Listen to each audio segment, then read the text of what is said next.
आपण पाहत आहात EDTV, बातमी अशी जिच्यावर तुम्ही ठेवणार विश्वास। हा 5 मार्च 2026चा तो क्षण आहे ज्यावेळी तत्कालीन पोलीस अधीक्षक अजय कुमार बंसल यांनी बदलून आलेल्या जिल्हा पोलीस अधीक्षक तेगबीर सिंह संधू यांना पदभार दिला। 1 महिन्यात केलेल्या कामाचा आलेख जनतेसमोर स्वतःहून ठेवणारा हा अधिकारी कदाचित जालन्याच्या इतिहासात पहिलाच असावा। हे अधिकारी आहेत जिल्हा पोलीस अधीक्षक तेगबीर सिंह संधू। ते बसत होते एसी मध्ये, पण कारवाई करायला लावित होते वेशी मध्ये। वेशीत म्हणजे गावांच्या मुख्य रस्त्यावर।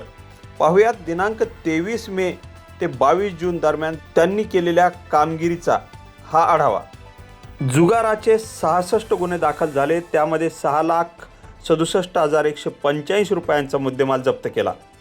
दारू प्रकरणी 253 गुन्हे दाखल आहेत, त्यामध्ये 31,51,570 रुपयांचा मुद्देमाल जप्त केला। गुटख्या प्रकरणी 24 गुन्हे दाखल आहेत, त्यामध्ये 46,17,151 रुपयांचा मुद्देमाल जप्त आहे।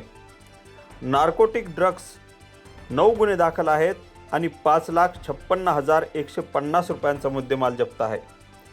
अनधिकृत शस्त्र वापरणे किंवा त्याचा धाक दाखवणे असे एकूण 20 गुन्हे दाखल आहेत, त्यामध्ये 50,700 रुपयांचा मुद्देमाल जप्त आहे।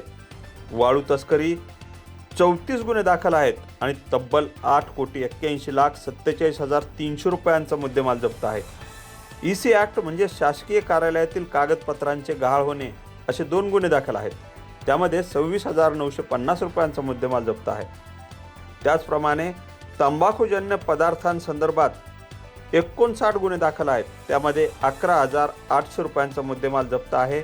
तर वेश्या व्यवसाय केल्याप्रकरणी 3 जणांवर गुन्हा दाखल आहे आणि 13,050 रुपयांचा मुद्देमाल जप्त आहे। असे एकूण एका महिन्यामध्ये 470 गुन्हे दाखल आहेत आणि तब्बल 10,26,41,856 रुपयांचा मुद्देमाल जालना पोलिसांनी जप्त केला आहे। पोलीस अधीक्षक तेगबीर सिंह संधू यांनी केलेल्या या कामाबद्दल सर्वत्र समाधानही व्यक्त व्हायला लागलं आहे, परंतु 100% समाधान कधीच मिळत नाही।